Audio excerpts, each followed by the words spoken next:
जब जीवन की चमक धमक, शोहरत और दौलत भी आत्मा की प्यास को नहीं बुझा पाती, तब एक आवाज भीतर से पुकारती है, एक सच्चाई जो दिल को छू जाती है, एक नाम जो जीवन बदल देता है, यीशु मसीह। आज हम बात करेंगे उन 5 नामचीन बॉलीवुड हस्तियों की जिन्होंने दुनिया की चमक छोड़ यीशु मसीह की रोशनी को अपनाया, जिन्होंने अपने जीवन में यीशु के प्रेम और शक्ति का अनुभव किया और आज उनके गवाह बन चुके हैं।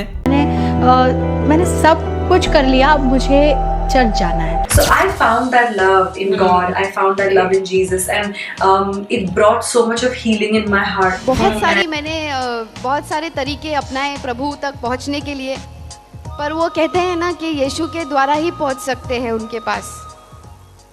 यह लोग वो चेहरे हैं जो सिर्फ स्क्रीन पर हीरो नहीं रहे, बल्कि जीवन में यीशु मसीह के सच्चे गवाह बनकर सामने आए। आइए जानते हैं इन बॉलीवुड के 5 हस्तियों की कहानी। 5वें नंबर पर आती है इंडियन एक्ट्रेस वैष्णवी महंत। 9 सितंबर 1974 में इनका जन्म हुआ था और आज के समय में करीब ये 50 ईयर्स की हैं। और जो बातें इन्होंने यीशु मसीह को लेकर के, जीवित परमेश्वर को लेकर के बोली है, वो मैं आपको सुनाना चाहता हूँ। एक बार आप ये वीडियो देखिए। एक बार भी कभी यीशु का जिक्र हमारे फैमिली में नहीं हुआ था, ना ही बाइबल का जिक्र हुआ था। तो सडनली उन्होंने कहा मुझे जाना है, अभी मैंने सब कुछ कर लिया, अब मुझे चर्च जाना है। तो हम बाहर खड़े रहे, मैं और मेरी सिस्टर वरांडा में, मम्मी अंदर गई चर्च में और वो काफ़ी टाइम तक प्रेयर कर रही थी अंदर और मैं बाहर खड़ी थी। सडनली मुझे ऐसा लगा किसी ने अभी बकेट भरकर प्रेम मेरे ऊपर ऐसे उंडेल दिया है। It was like I am having a birth in love. और फिर मैं सोचती रही कि दैट गॉड इज देयर। इसके बाद हमारे जीवन में बहुत सारी अनयूजुअल ब्लेसिंग्स आई, इम्पॉसिबल चीज़ें पॉसिबल होने लगी। जैसे कि एक अंकल थे, राइटर थे हॉरर फिल्म्स में, और उन्होंने बचपन में मुझे एक फ़िल्म भी करवाई थी वीराना, जो हिट भी हुई थी।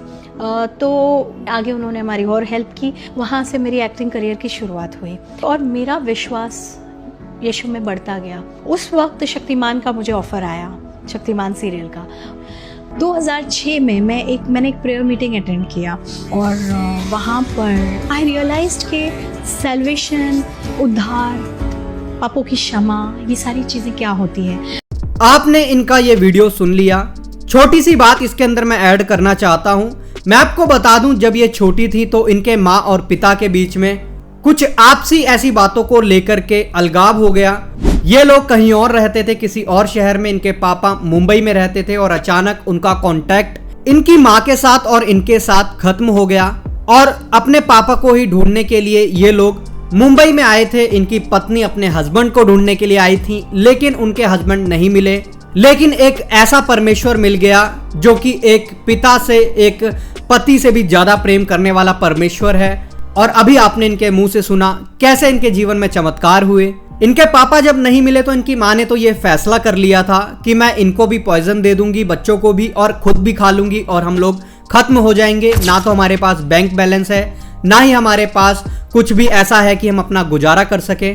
लेकिन दोस्तों, परमेश्वर महान परमेश्वर है। वो वहां से हमारे लिए काम करना शुरू करता है जहां पर हम सोचना बंद कर देते हैं, जहां पर हम गिव अप कर देते हैं, वहां से परमेश्वर हमें उठाता है। जब परमेश्वर का हाथ इन्होंने पकड़ा तो मैं आपको बता दूं, जो वैष्णवी महंत हैं, इनको बचपन में ही एक फिल्म मिली जहां से इनका करियर शुरू हुआ। इन्होंने शक्तिमान नामक सीरियल में भी काम किया, जो कि 19 के दशक का बहुत फेमस एपिसोड था, सीरियल था। सब बच्चे और सब बड़े लोग देखते थे। इस लिस्ट में नंबर 4 पर आती हैं सोनम बाजवा। सोनम बाजवा दोस्तों पहले पंजाबी गानों में आई थी। स्टार्टिंग जो उनकी हुई थी पंजाबी गानों से हुई थी, और आज के समय में अगर हम बात करें तो गानों के साथ साथ अब वो फिल्म इंडस्ट्री में भी आ चुकी हैं और पंजाबी फिल्म्स के अंदर वो काफी बार काम करती नजर आई हैं। सोनम बाजवा का एक इंटरव्यू भी है जो कि अभी कुछ समय पहले ही बहुत तेजी से वायरल हो रहा था और शायद आपने भी सुना होगा। नहीं सुना है तो मैं सुना देता हूँ, जरा ये वाली क्लिप सुनिए। कितना होया, how is your spiritual journey बिन? पूरा दसन च बहुत टाइम लग जाता, बट आई थिंक ये सच्ची गल है ना कि जो इंसान की लाइफ च थोड़ी प्रॉब्लम आती है तो वो चीज इंसान को हम्बल करती है। So many years ago obviously when I was going through the lowest part of my life and everybody जो भी इंसान यू नो अल्टीमेटली सारे सक्सैसफुल होना चाहते हैं, सारे वधिया कमाना चाहते हैं, नाम बढ़ाना चाहते हैं, but at the end of the day we are all looking for love, you know, somewhere. So I found that love in God. I found that love in Jesus, and it brought so much of healing in my heart, and it definitely made me a better human being. So not that I promote any religion, but I just like have this close relationship with Jesus, and I'm very proud of that. And I think जो मैं चीज सीखी, that is love, and you know, being secure in God's love. So yeah, so that's like a daily thing. मेरे लिए prayer करना is not a religious activity कि हुण मैं माला लेके बहना तो मैं जपना है, या फिर मैं इन्ने मंत्र करने हैं, या मैं इन्ना कुछ करना. No, it's for me, it's talking to God, it's spending time. जिदा कि real च मैं ਤੁਹਾਡੇ ਨਾਲ ਬੈਠ ਕੇ ਗੱਲ ਕਰ ਰਹੀ, so ਮੈਂ ਇਦਾਂ ਬੈਠ ਕੇ ਜੋ ਵੀ ਮੇਰੇ ਦਿਲ ਚ ਹੁੰਦਾ ਹੈ, ਜੋ ਮੇਰੇ ਦਿਲ ਚ ਹੁੰਦਾ ਉਹ ਮੈਂ ਕਰ ਲੈਣੀ ਆ. So God is real to me, God is, so मैं बैठ के गलबात करती हूँ, मेरा डेली रूटीन है. आपने अभी क्लिप सुन लिया है. मैं जानता हूँ इंग्लिश में क्लिप था, लेकिन अगर आप थोड़ी मोड़ी भी अंग्रेजी जानते हैं तो आप समझ चुके होंगे कि वो किसके बारे में बात कर रही हैं, उनका जुड़ाव यीशु मसीह से कैसा है. उन्होंने इस अपनी क्लिप के अंदर, इस वीडियो के अंदर बताया है कि वो कैसे यीशु मसीह से प्रार्थना करती हैं, उनसे बातें करती हैं, और सामने जो लेडीज़ उनके बैठी है, जो उनका इंटरव्यू ले रही है, उनको वो ये बात भी बोलती हुई नज़र आती हैं कि मैं कोई रिलीजियस वुमन नहीं हूँ कि माला लेकर के मैं बैठी रहूँ और जपती रहूँ उसको कई कई घंटों तक. बस जब मुझे प्रार्थना करनी होती है, जब मुझे कुछ बातें करनी होती है, मैं यीशु मसीह के सामने चली जाती हूँ, प्रार्थना करती हूँ, क्योंकि मुझे यीशु मसीह से प्यार है. वो इन सब बातों को इस इंटरव्यू के अंदर बोल रही हैं. आपने सुन लिया. मैं एक स्क्रीन पर आपको इनकी एक फोटो भी दिखाना चाहता हूँ. परमेश्वर के एक अभिषिक्त दास के साथ हैं. आप देख सकते हैं स्क्रीन पर. आप जानते हैं अभी के समय में पास्टर अंकित सजवान जी के साथ ये यहाँ पर खड़ी हैं, और ये फोटो इस बात को साफ जाहिर करती है कि किस तरीके से ये परमेश्वर के दास लोगों से भी मिलती हैं. और क्लिप के अंदर भी आपने सुना कि कैसे वो यीशु मसीह के बारे में खुलकर बोलती हैं कि मैं यीशु मसीह के ऊपर विश्वास करती हूँ, उनके साथ मेरा प्यार है. इस लिस्ट के तीसरे नंबर पर आते हैं विक्रांत आनंद और उनकी पत्नी रिबका. इनका मैं आपको क्लिप पहले दिखाऊंगा, उसके बाद हम बात करेंगे. पहले आप इनका क्लिप सुनिए. मेरा नाम खुशी है, मैं मुंबई से हूँ, और मैं एक हिंदू ब्राह्मण फैमिली से हूँ. मेरी फैमिली में यीशु मसीह को कोई जानता भी नहीं था. मतलब हम लोग, इवन मेरे दादा, मेरे नाना, वो लोग मंदिर में पुजारी थे तो मंदिर की देखभाल करना वो सब करते थे. और मैं मेरी मम्मी के साथ बहुत सारी फास्टिंग, पूजा, ये सब करती थी. लेकिन उस टाइम मेरे मन में बहुत सारे क्वेश्चंस रहते थे कि मतलब बहुत सारी चीज़ें जिनका मुझे आंसर नहीं मिलता था. तो मेरे जीवन में परमेश्वर की गवाही एक लाइन में अगर बोलूँ तो सिर्फ ये है कि धन्यवाद करती गई मैं परमेश्वर का, और परमेश्वर ने मेरे जीवन में चमत्कार किए. परमेश्वर को जब मैंने जाना, उसके पहले ऐसा मेरे फैमिली में कुछ इतनी बड़ी प्रॉब्लम नहीं थी. हम लोग ओके ठीक थे. लेकिन जब हम परमेश्वर में आ गए तब हम लोगों की लाइफ बहुत चेंज हो गई है. हम दोनों ही प्रभु यीशु मसीह से हमारा दूर दूर तक कोई संबंध नहीं था, क्योंकि मैं भी हिंदू परिवार से हूँ, ये भी हिंदू परिवार से है. और हमें यही लगता था कि जीसस जो है वो सिर्फ क्रिश्चियनों के गॉड है, हिंदुओं के नहीं है. हमें ऐसे ही फील होता था. इसको भी यही लगता था, और कुछ नहीं कर सकते. हमें बचपन से ही जो हमने सुना था वो हमें पता था कि जीसस क्रिश्चियनों के. लेकिन जब मैंने बाइबल पूरा पढ़ा तो वहाँ कहीं नहीं लिखा है. हाँ, जॉन 3:16 में लिखा है कि परमेश्वर ने जगत से ऐसा प्रेम किया कि उसने अपना एक लौता पुत्र दे दिया. कहीं नहीं लिखा कि क्रिश्चियनों से प्रेयर किया, उसने लिखा जगत से. इसका मतलब वो सबसे प्यार करता है. अभी आपने इनका ये क्लिप देख लिया है. मैं आपको बता दूं, विक्रांत आनंद जो हैं बॉलीवुड के एक अच्छे एक्टर हैं और काफी सीरियल्स में भी काम कर चुके हैं. साथ में ही मैंने इनकी पत्नी की भी आपको बात सुनाई कि यीशु मसीह को लेकर के ये दोनों पति पत्नी कितना डेडिकेटेड हैं. एक क्लिप मैं आपको स्क्रीन पर और चलते हुए दिखाना चाहता हूं. विक्रांत आनंद की जब शादी हुई रिबका के साथ, तो उन्होंने जो शादी की वो भी क्रिश्चियन रीति से करी, क्रिश्चियनिटी में होकर के करी. आप देख सकते हैं यहाँ पर जो गाउन इनकी पत्नी ने पहना हुआ है वो एक क्रिश्चियन लेडी ही पहनती है, क्रिश्चियनों में ही ज्यादातर पाया जाता है. और आप देख सकते हैं यहाँ पर इनकी शादी पढ़ी जा रही है. यहाँ पर ये केक काटते नजर आ रहे हैं. यीशु मसीह को लेकर के बहुत सारी बातें विक्रांत आनंद ने अभी भी अपनी इस क्लिप में बोली, उनकी पत्नी रिबका ने बोली। एक छोटी सी बात और मैं आपको इसमें ऐड करके बता देता हूं, काफी जगहों पर जो एक्टर विक्रांत आनंद और उनकी जो पत्नी है रिबका, उन्होंने काफी जगहों पर यीशु मसीह का प्रचार किया है। काफी सारे स्टेज से वो यीशु मसीह के बारे में बोलते नजर आए हैं। अगर वीडियो आपको अभी भी पसंद आ रहा है तो जरूर वीडियो को लाइक कर दे। ऐसी वीडियोस को आप देखना चाहते हैं तो नीचे जो सब्सक्राइब बटन आपको दिख रहा है, सिर्फ वो देखने के लिए नहीं बल्कि वो दबाने के लिए है। दबा लें उसको ताकि आपको ऐसी और वीडियोस हमारे चैनल से मिलती रहे। इस लिस्ट के दूसरे नंबर पर आती हैं, आप सब जरूर उनको जानते होंगे, एक्ट्रेस नगमा। और इनकी बहुत सारी वीडियोस आपको सोशल मीडिया पर देखने के लिए मिलेंगी जिसमें ये अपने जीवन की गवाहियों को बताती नजर आती हैं। यीशु मसीह के बारे में, यीशु मसीह के वचनों के बारे में लोगों को प्रचार करती हुई नजर आती हैं। जैसे हमारे भाई जॉनी लीवर हैं, वो यीशु मसीह का प्रचार स्टेज पर जा करके करते हैं, लोग उनको प्रचार करने के लिए बुलाते हैं। वैसे ही जो ये एक्ट्रेस नगमा है, इनको भी काफी जगह पर बुलाया जाता है। इनकी एक क्लिप मैं आपको दिखाना भी चाहता हूं।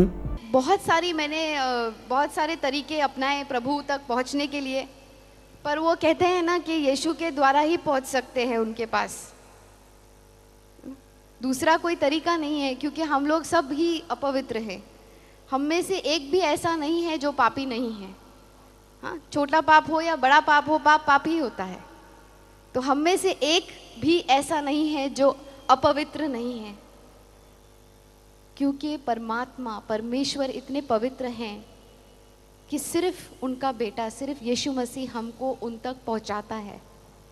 और इसीलिए जब मैंने उस सच्चाई को जान लिया और यीशु को अपनी ज़िंदगी में अपनाया, तो मेरी ज़िंदगी में इतना सुकून और शांति आई कि मैं वो शांति और सुकून को बयान नहीं कर सकती।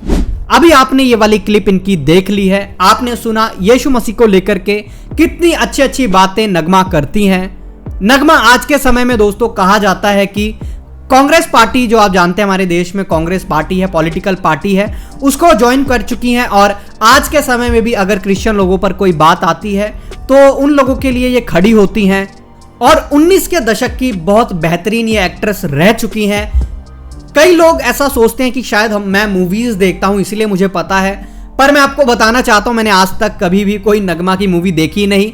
गलती से कभी बचपन में देखी होगी तो पता नहीं, पर जब हम लोग ये डाटा निकालते हैं, जब हम AI का इस्तेमाल करते हैं डाटा निकालने के लिए, तब हमें पता लगता है कि कौन कौन सी मूवीज हैं, कौन कौन सी ऐसी चीजें हैं जो इन लोगों के बारे में खास हैं। तो आप ये ना समझें कि हम लोग मूवीज देखते हैं और वहां से डाटा निकाल करके लेकर के आते हैं।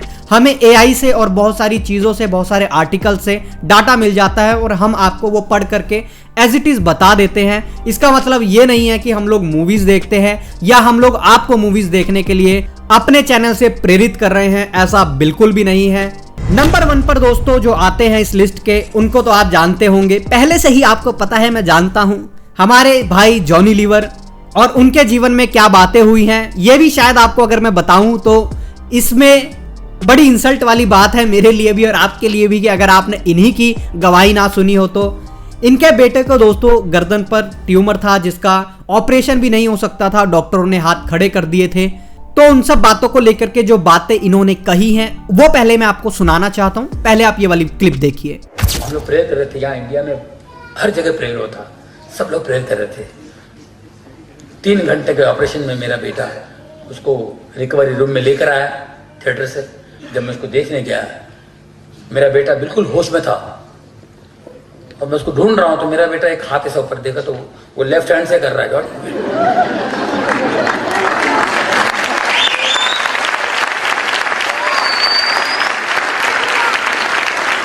डॉक्टर ने बोला लेफ्ट हैंड पैरालाइज होगा, आंख बाहर आएगा, ये हो जाएगा, वो हो जाएगा।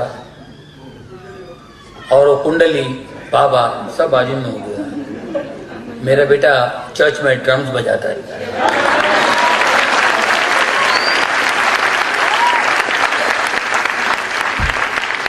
और मेरी बेटी प्रेज एंड वर्शिप करती है और हम लोग इतने गॉड में हैं और इतना मज़ा है और इतना कुछ बदलाव आ गया दोस्तों। फेथ में कितनी ताकत है मैं बता नहीं सकता हूँ, क्योंकि आज जो महसूस कर रहा हूँ मैं चाहता हूं कि आप सब लोग महसूस करें। अभी आपने ये वाली क्लिप देख ली है, इसके अंदर ये क्या बोलते नजर आए। इनके बेटे को जो ट्यूमर था उसकी वजह से ये बहुत परेशान थे। उस समय पर ये यीशु मसीह में तो थे लेकिन प्रभु को बहुत सीरियस नहीं लेते थे। जब बात बेटे के ऊपर आई तो इन्होंने चर्च में जाकर के प्रार्थना करवाई, इनकी पत्नी ने प्रार्थना करवाई और उनके जो बेटे का जो गले का जो ट्यूमर है उसका जिसका ऑपरेशन नहीं हो सकता था, परमेश्वर के अनुग्रह से ऐसा हुआ कि ऑपरेशन भी हुआ और उनका बेटा बिल्कुल ठीक हो गया। डॉक्टर ने यह बोला था कि ऑपरेट हुआ भी तो जो इनके बेटे की जो एक साइड है मतलब बॉडी की वो पैरालाइज हो जाएगी, आधा शरीर काम करना बंद कर देगा। लेकिन जब दुआ करा करके ऑपरेट करवाया तो परमेश्वर का अनुग्रह हुआ।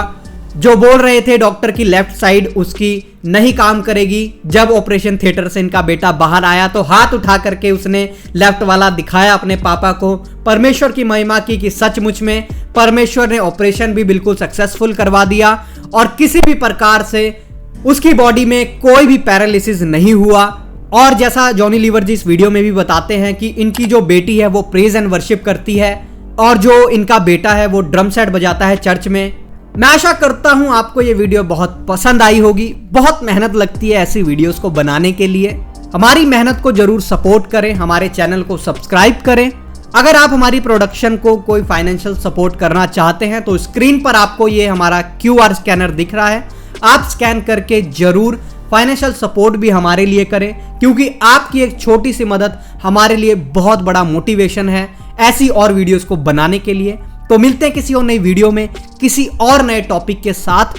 वीडियो को खत्म करने से पहले दोस्तों मैं आपको एक जरूरी सूचना देना चाहता हूं। यदि आप परमेश्वर की सेवकाई को करते हैं, चाहे आप कहीं से भी परमेश्वर की सेवकाई को कर रहे हो, लेकिन अगर आपके पास ऑर्डिनेशन नहीं है, एक पास्टर होने का प्रमाण नहीं है, आपको शादी पढ़ने के लिए एक लाइसेंस चाहिए, आपको मुर्दा गाड़ने के लिए लाइसेंस चाहिए, तो आप हमसे संपर्क कर सकते हैं इस दिए गए नंबर पर। हम आपको पास्टर होने का ऑर्डिनेशन सर्टिफिकेट बनवा करके देंगे, जिसके द्वारा आप मुर्दा भी गाड़ सकते हैं, शादी भी पढ़ सकते हैं और परमेश्वर की सेवकाई को भी कर सकते हैं। आपके पास ये एक प्रूफ होगा कि आप परमेश्वर के दास हैं, आपके पास एक प्रॉपर ऑर्डिनेशन सर्टिफिकेट है।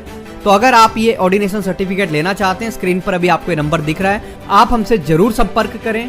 आप इस ऑर्डिनेशन सर्टिफिकेट को बहुत कम फीस दे करके प्राप्त कर सकते हैं। आप इंडिया से कहीं से भी हो, बाहर से कहीं से भी आप हमसे संपर्क कर सकते हैं। बाकी आज का वीडियो दोस्तों आपको कैसा लगा जरूर कमेंट में लिख करके बताइएगा और आपका इन सब बातों पर क्या सोचना है जरूर कमेंट में लिख करके बताइएगा। आप भी हमारी फैमिली का दोस्तों हिस्सा बने, हमारे चैनल को सब्सक्राइब करें ऐसी और वीडियोस को देखने के लिए, क्योंकि हम आपके लिए हमेशा ऐसी वीडियोस लाते रहते हैं। तो मिलते हैं दोस्तों फिर किसी और नई वीडियो में किसी और नए टॉपिक के साथ। तब तक के लिए सबको जय मसीह की। प्रभु आपको बहुत आशीष दे।